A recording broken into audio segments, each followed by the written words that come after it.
Olá, paz. Vamos ver agora o módulo 2, aula 1, a fonte de enfermidade. Então, nós começamos com um texto de Gálatas 3:13 que diz assim: Cristo nos redimiu da maldição da lei ao tornar-se maldição por nós, porque está escrito: maldito todo aquele que é pendurado no madeiro.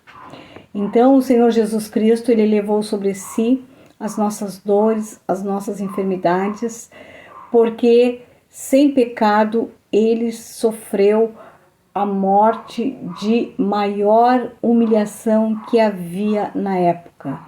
Os crimes mais horrendos, mais bárbaros, onde as pessoas eram amaldiçoadas, eram mortas em uma cruz, né? Uma morte terrível, a pior das mortes. E foi essa morte que Jesus sofreu para nos redimir do pecado e para nos trazer cura, nos trazer uma vida abundante e nos trazer a salvação da nossa alma. Então, quão grande foi o amor do Senhor Jesus Cristo por nós, para que nós tivéssemos essa vida que nós temos hoje, uma vida abençoada, uma vida abundante. Então, há uma fonte enorme, né, de razões pelas quais nós ficamos enfermos. E Paulo, ele próprio verificou isso quando ele disse lá em 1 Coríntios capítulo 11, verso 30, por isso há entre vós muitos enfermos e doentes e muitos que dormem. Então, a negligência espiritual, ela pode em algumas situações trazer males físicos, né?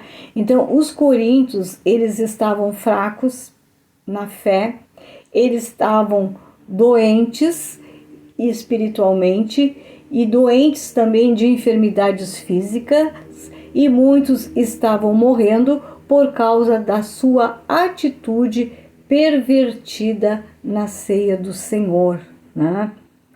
Então, eles estavam ignorando os mandamentos, a ordenança, a maneira de participar da ceia estava totalmente fora dos princípios dos quais o Senhor Jesus Cristo deixou. Então, ignorar os preceitos de Deus pode nos trazer consequências horríveis, né, para a pessoa que está praticando. E Deus, Ele nos corrige para aprimorar a nossa fé. Mas nem todo o mal que nós sofremos é resultado de pecados. Nós temos aqui o exemplo de Jesus, né? Que não praticou nenhum pecado. Jesus não havia pecado nele, mas ele mesmo assim, ele sofreu de diversos males, sem nunca ter pecado. Mas nós, sim, nós podemos sofrer alguns males por causa da nossa desobediência. E quando nós participamos da ceia, conscientes, né, que nós estamos vivendo de maneira que não agrada a Deus, nós podemos sim contrair enfermidades para o nosso corpo. Quantas pessoas que participam da Santa Ceia do Senhor e elas estão em pecado por não perdoarem, né, algum irmão, algum familiar, alguma pessoa, elas não perdoam, ou também porque elas erram e elas não pedem perdão, e muitas vezes por causa de mal entendidos, de aborrecimentos, de contrariedades, de injustiças, essas pessoas elas ficam de mal. Elas estão dentro da mesma igreja, elas estão adorando, elas estão orando, elas estão participando da ceia, elas estão ocupando ministérios e elas estão em pecados, elas estão desagradando a Deus. Então, Deus não recebe, né? Deus não ouve a oração, Deus não recebe a oferta e, participando da ceia, ficam fracos e ficam doentes. Então, nós temos que resolver as nossas questões, não é? Se preciso for, pedirmos perdão, mesmo não tendo sido nós que erramos. Muitas vezes a pessoa diz, mas não fui eu que errei, foi ela. É ela que tem que me pedir perdão, não sou eu que tenho que pedir perdão. É ela que tem que falar comigo, não sou eu que tenho que falar com ela. Mas, amados, se for para resolver uma situação, um impasse, peça perdão mesmo você tendo a consciência de que não foi você que errou, né? Diz assim, olha, o que você fez me prejudicou, me entristeceu e me magoou. Mas se eu fiz alguma coisa que levou você a agir dessa maneira, eu quero que você me perdoe, né? Porque importa que nós venhamos ser humildes de coração e que a nossa visão seja o bem-estar do reino, o bem-estar do próximo e o obedecer à palavra de Deus e não permitir que nada venha fazer separação entre nós e o nosso Deus. Orgulho, altivez, prepotência, isso dá lugar e abre portas e abre portais para Satanás atuar, para Satanás reinar e para Satanás colocar enfermidades no corpo e para Satanás destruir esse corpo. Então não guarde mágoas, não guarde rancores, não carregue malas cheias de ressentimentos, de amarguras, de maus comportamentos e procedimentos com o seu próximo. Resolva as suas situações de conflitos, para que você esteja bem com Deus, para que nada te separe de Deus. Depois nós vamos para o próximo tópico, que é como a enfermidade e a morte entraram no mundo. Romanos 5,12 diz, portanto, como por um homem entrou o pecado no mundo e pelo pecado a morte, assim também a morte passou a todos os homens, por isso que todos pecaram. Então, com o pecado de Adão e Eva, né, ali depois com a descendência deles que povoou a terra, ali entrou o pecado e passou de geração em geração e se alastrou e todo o homem pecou, né? Todo o homem pecou. Nós sabemos que esse pecado, ele veio através dos nossos primeiros pais, né?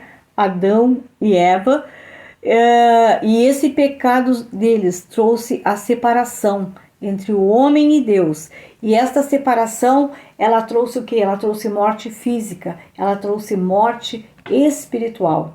Nos dois âmbitos, morte física e morte espiritual. Então, o pecado, ele abriu portas para a entrada de enfermidades. E os primeiros efeitos espirituais dessa maldição já se vê no momento imediato que Adão e Eva pecaram, né? Porque quando Deus ele vai ao jardim na viração do dia para um encontro com Adão, ele não encontra Adão e pergunta onde que ele está. E ele diz, eu estou escondido, Senhor. E aí o Senhor diz, mas por que você está escondido? Porque eu estou nu. Como é que você sabe que está nu? Ah, porque a mulher que tu me destes, ela me deu de comer do fruto proibido, né? E a mulher disse, ah, Senhor, a serpente me enganou.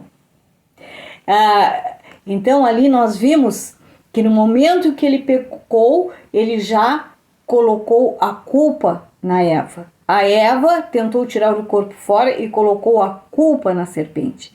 Mas, amados, muitas vezes nós fizemos isso também.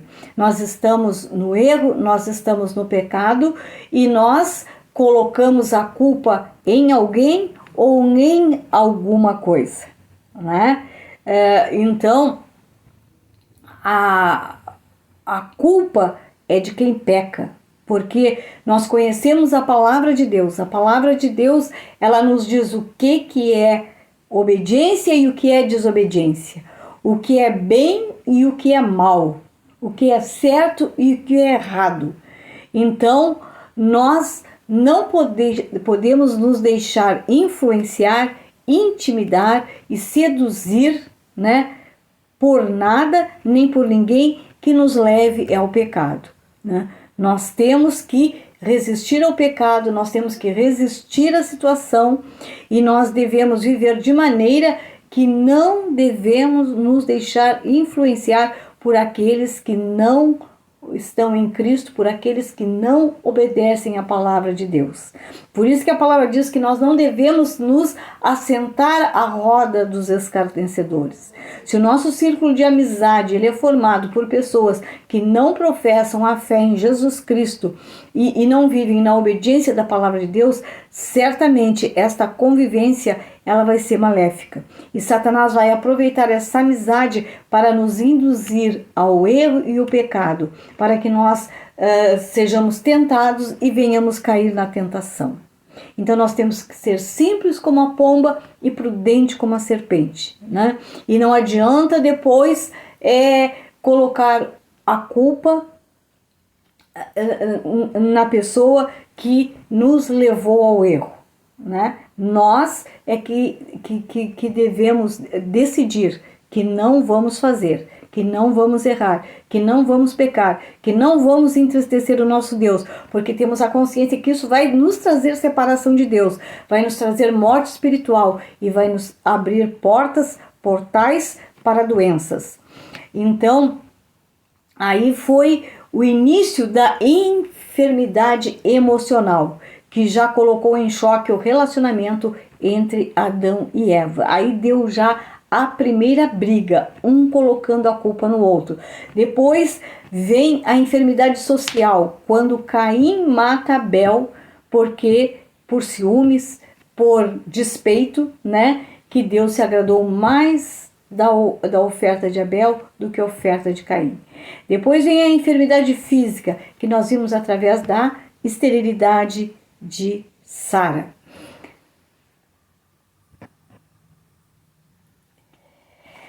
Próximo tópico, Satanás, a fonte. Então, com a maldição veio sobre o homem por causa do pecado, né? Com essa maldição que acabou vindo, porque o pecado entrou no homem, entrou na terra, né? Se alastrou. Satanás, o que aconteceu aí com o pecado? Satanás entrou na genética do corpo para começar o que? A sua ação destrutiva, porque o homem foi feito à imagem e semelhança de Deus. E Satanás tinha ciúme disso. O alvo de Satanás era destruir a santidade do homem e destruir o corpo do homem, né? E hoje continua Satanás querendo destruir o nosso corpo através do pecado, através da enfermidade. Por quê? Porque hoje o Espírito Santo habita em nós. Jesus habita em nós através do seu Espírito. Nós somos templo do Espírito Santo. Por isso Satanás quer destruir o nosso templo. E por isso que nós temos uma batalha travada contra o inferno. Então, Satanás aí, ele encontrou um direito legal para destruir tanto a vida espiritual como a vida física do homem. A morte entrou na terra. Então, por isso que Tiago 5,14 diz, né? Está alguém entre vós doentes? Se houver pecados, confesse. Chame os presbíteros da igreja, ore, unja com óleo, faça-se a oração.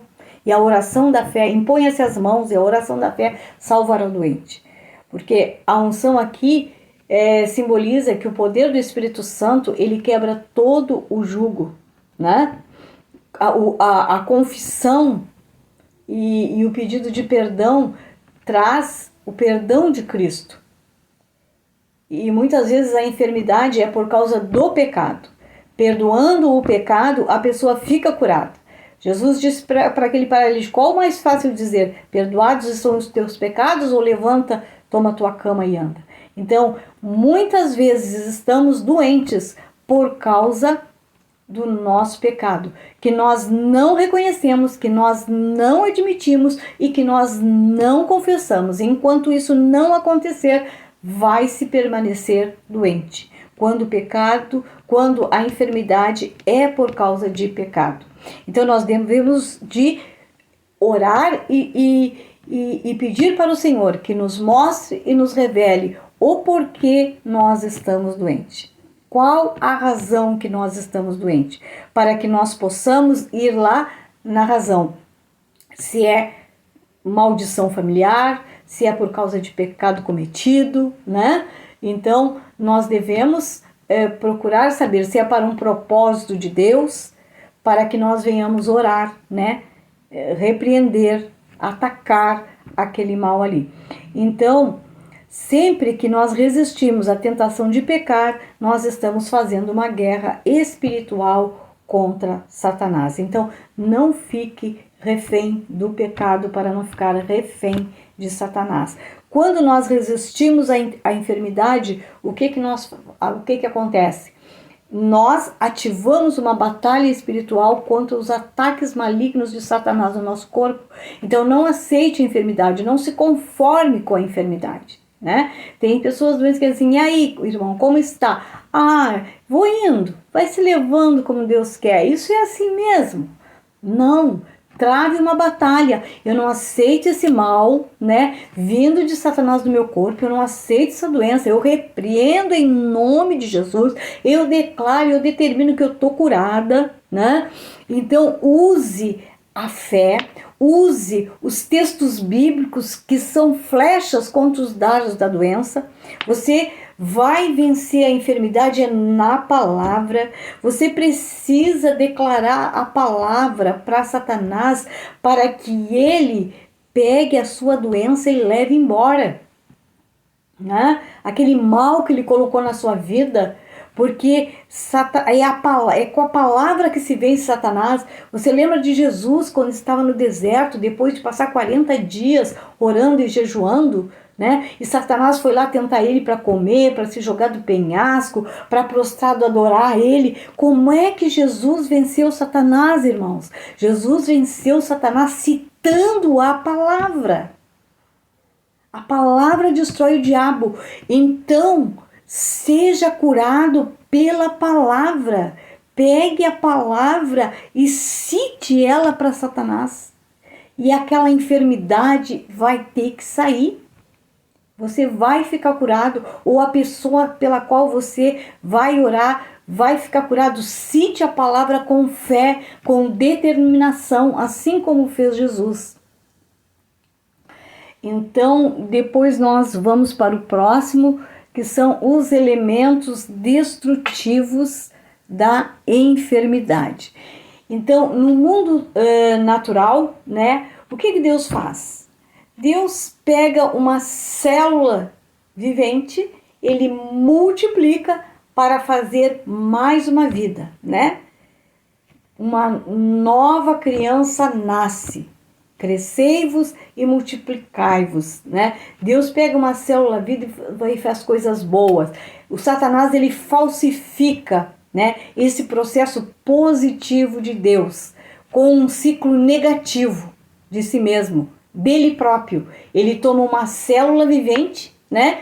E ele faz o quê? E ele faz um vírus, ele faz uma enfermidade, ele faz um tumor, ele faz uma infecção, ele faz algo degenerativo e ele multiplica aquilo no corpo da pessoa para quê? Para trazer a morte. O Senhor traz o bem, Satanás traz o mal. Então os elementos, né, destrutivos, eles vêm de Satanás. Depois, o próximo tópico é como Deus enxerga a enfermidade. Deus enxerga a enfermidade como cativeiro, como escravidão, como opressão, como algo que inflama, como algo abominável.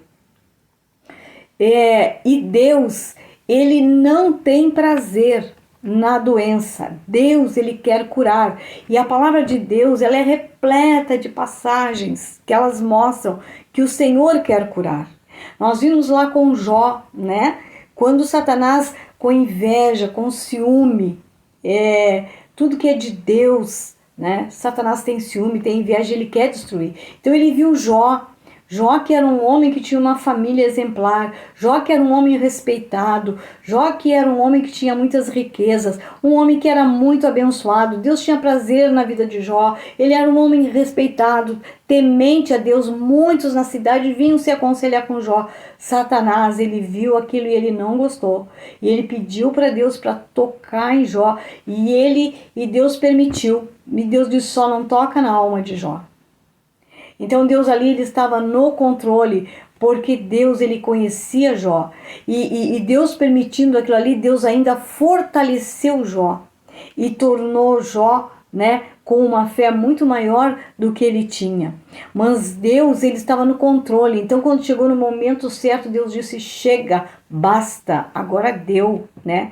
Então Satanás procurou, além de tirar os bens, de acabar com o casamento, de matar todos os filhos, destruir a família. Satanás, ele também tocou o corpo de Jó, ele colocou chagas em Jó, né? E aí vieram os amigos de Jó, entre aspas, porque aqueles amigos começaram a questionar o porquê que ele estava doente, que se ele estava doente é porque ele tinha pecado contra Deus, ele tinha desobedecido a Deus, e ali eles ficaram, né, naquela conversa, em vez de vir consolar, em dar uma palavra de ânimo, a estar com ele naqueles momentos difíceis. Não, ali eles acusaram, eles condenaram, eles deixaram Jó num estado muito pior do que ele estava, né? Então chegou um determinado momento que Deus disse para Jó: Jó, ora pelos teus amigos, né? Porque os amigos de Jó, eles estavam precisando muito mais de oração do que Jó, porque Jó, na sua alma, ele não tinha pecado contra Deus, né? E os amigos dele estavam pecando, porque estavam julgando, estavam condenando, estavam acusando ele. E o Senhor disse: Jó, ora pelos teus amigos. E quando Jó começou a orar por aqueles que estavam ferindo, que estavam tornando o seu sofrimento ainda mais intenso, a situação ainda mais difícil que já estava, né? O Senhor, ele disse para ele: ora por eles, porque eles estão precisando mais do que tu. Ora por eles, porque eles estão precisando de misericórdia. Então, naquele momento que ele começou a orar pelos seus amigos, Deus começou a abençoar e começou a restaurar toda a sorte de Jó, né? Sua família, seus bens, sua saúde, e Jó foi próspero muito mais do que tinha sido antes. Então, aqui fica um ensinamento para nós. Quando alguém está nos perseguindo, quando alguém está nos prejudicando, quando alguém está nos acusando, nos julgando, nos confrontando, em vez de nós ficarmos falando, em vez de nós ficarmos nos vitimizando, vamos orar por esta pessoa, porque esta pessoa está precisando muito mais de oração, de misericórdia e do socorro de Deus do que nós, que estamos sendo injustiçados, difamados, né? Porque ela está pecando contra Deus. Porque a Bíblia diz: não julgueis para que não sejais julgados. Se vocês não perdoarem os pecados uns dos outros, eu não perdoarei os vossos pecados. Então, amados, essa pessoa precisa da nossa oração. Enquanto você está orando, Deus está abençoando a sua vida. Então, Jesus, né? Esses textos mostram que Deus quer curar, porque Jesus, ele declarou que ele foi ungido para curar o de coração quebrantado. Então, enquanto nós não nos quebrantarmos, enquanto nós não nos humilharmos, muitas vezes a enfermidade que está no corpo, ela não vai ser curada por Deus. Porque Deus, ele abomina o coração altivo, o coração orgulhoso. E muitas vezes há orgulho, há vaidade no nosso coração, de não nos rendermos, de não nos dobrarmos, de não darmos o braço a torcer, de não darmos o primeiro passo, né?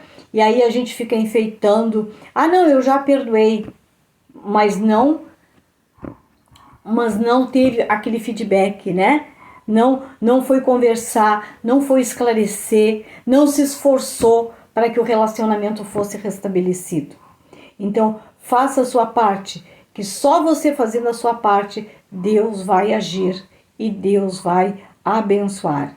Então, a Bíblia mostra também que Deus quer curar quando Jesus, né, ele desafiou os judeus, ele desafiou os sacerdotes, o rabino, e num sábado, numa sinagoga, aonde tinha uma mulher encurvada há 18 anos, vítima de uma enfermidade, Jesus, no sábado, que nada se podia fazer, Jesus encontrou aquela mulher e Jesus curou aquela mulher, né? E ele foi confrontado pelo rabino, porque a lei dizia que não podia curar no sábado.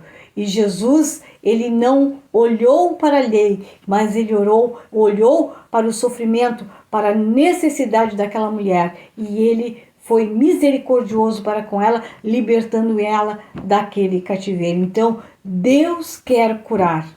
Olha como Deus, ele dá importância para curar. Então que estas aulas, elas possam servir para fortalecer a tua fé num mundo que está dominado e contaminado, né, por uma imensidão, por uma variedade de doenças e enfermidades. O mundo está enfermo, né? Não há médico suficiente, não há hospitais suficientes, não há plano de saúde que dê conta de tanta gente doente. Então a igreja precisa liberar a sua fé e precisa ser usada para curar os enfermos e para curar as suas próprias enfermidades. E Jesus, ele veio libertar com o quê, amados? Ele liberta com a verdade, ele liberta com a palavra. Então é com a palavra que nós somos curados. Tome uma palavra e use ela até você contemplar a sua cura com os seus olhos, até você detectar que realmente você está curado. Use aquela palavra ali, declare, determine, porque enquanto você está fazendo isso, Deus está agindo. Então Jesus via a enfermidade como uma opressão, né? E realmente ela nos paralisa, né? Quando nós estamos enfermos, nós ficamos fragilizados, nós ficamos desgastados, nós ficamos sem ânimo, nós ficamos sem força, e a enfermidade, ela nos oprime, ela nos paralisa, ela nos tira o vigor, né? Ela nos tira a força. E lá em Atos 10:38 fala isso, né? Que como Deus ungiu a Jesus de Nazaré com o Espírito Santo e com virtude, o qual andou fazendo bem e curando a todos os oprimidos do diabo, porque Deus era com ele.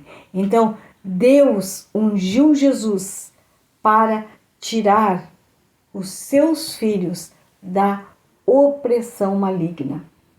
E a doença, ela traz uma opressão maligna. Vamos então para o último tópico, a redenção da maldição. Então, ali em Gálatas 3:13 declara: Cristo nos redimiu da maldição da lei. Pois assim como por uma só ofensa veio o juízo sobre todos os homens para a condenação, assim também por só um ato de justiça veio a graça sobre todos os homens para a justificação da vida, porque como pela desobediência de um homem só, muitos foram feitos pecadores, assim pela obediência de um, muitos serão feitos justos. Que tremenda essa palavra, né? Nós todos nos tornamos pecadores por causa do pecado de um homem só. O homem lá do princípio, Adão. Então, através da obediência de um só homem também, o segundo Adão, Jesus Cristo, mediante a aceitação de Jesus Cristo como nosso Salvador, nós somos tornados justos. Então, amados, salvação e curas são ambos benefícios da expiação do sacrifício de Cristo na cruz do Calvário. Jesus veio para salvar, Jesus veio para dar vida e vida com abundância, e Satanás veio para roubar e destruir. E Jesus disse que ele não veio senão roubar, matar e destruir. Mas eu, diz Jesus, eu vim dar vida. Glória a Deus. Jesus veio curar, Jesus veio libertar, né? Do cativeiro, da opressão. Então, quando nós recebemos Jesus como nosso Salvador, a maldição do pecado se acaba, né? Ainda que nós vivamos num corpo mortal que está sujeito ao ataque tanto do pecado quanto à enfermidade, nós já não somos mais condenados pela maldição. Jesus nos redimiu dessa maldição da lei. Quando a fonte da enfermidade é de Satanás, né? Então ela é algo que é destrutiva. É algo que vai roubar, que vai destruir e que vai matar. É para destruir.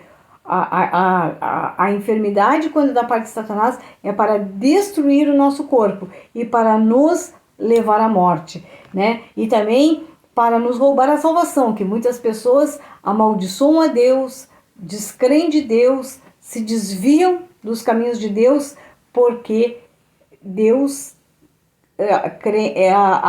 acreditam que Deus não quer curar, né? Então abandonam o caminho de Deus, amaldiçoam a Deus. Mas sigamos o exemplo de Jó, que não amaldiçoou a Deus, né? A mulher dele mandou: amaldiçoa o teu Deus e morre. Essa mulher, estás louca, né? Então, jamais, irmãos, é como diz aquele louvor: se Deus fizer, ele é Deus; se ele não fizer, ele continua sendo Deus. E nós devemos louvar e adorar a Deus, né? Nas alegrias e nas vitórias, e também nas tristezas, nas dores e nas perdas.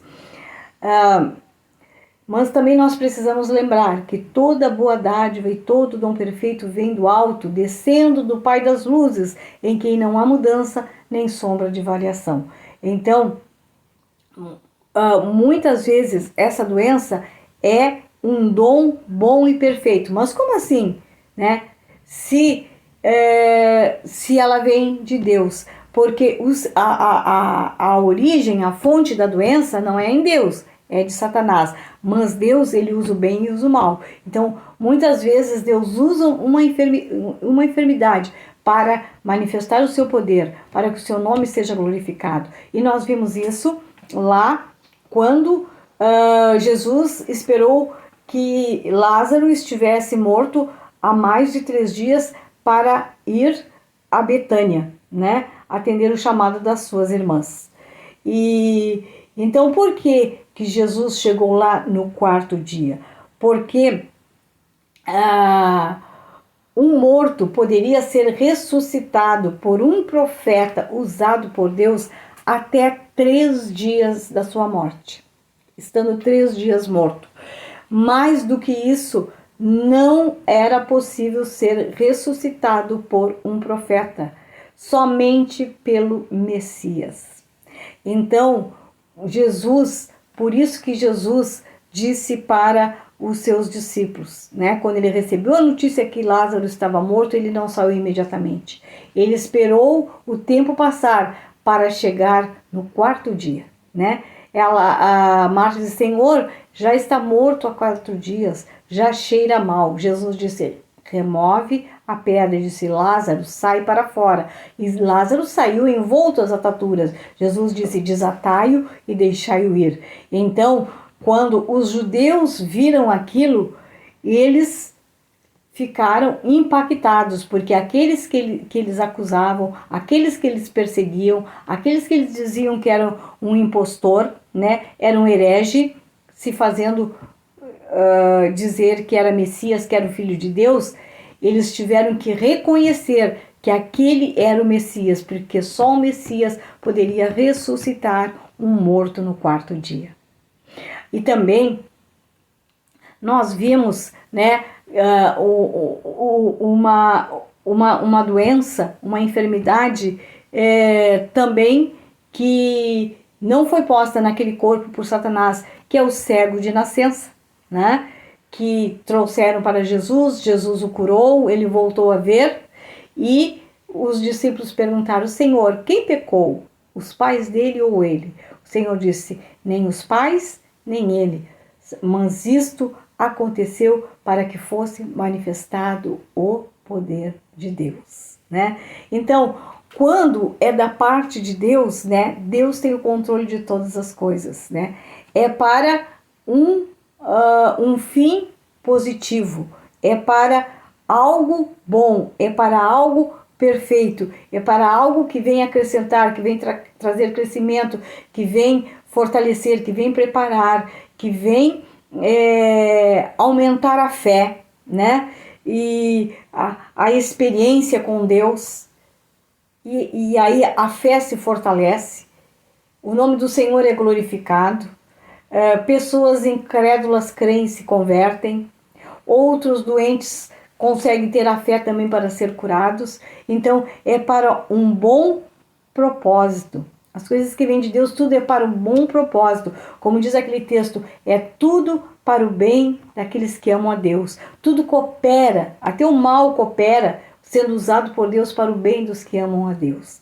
Então, que você possa, com esta aula, né, você possa ter fortalecido a sua fé e ter ampliado o seu entendimento para que você possa agora focar na cura de uma maneira mais determinada, mais consciente e com fé, e sabendo que Jesus não quer que você esteja doente, mas Jesus quer que você seja curado. Jesus não quer que o seu próximo seja doente, ele quer que você use a palavra de Deus e cure as pessoas. Então que a igreja possa tomar o seu lugar, o seu espaço, né? E ser um agente de cura na terra, em nome de Jesus. Amém? Deus abençoe. Eu volto com a próxima aula.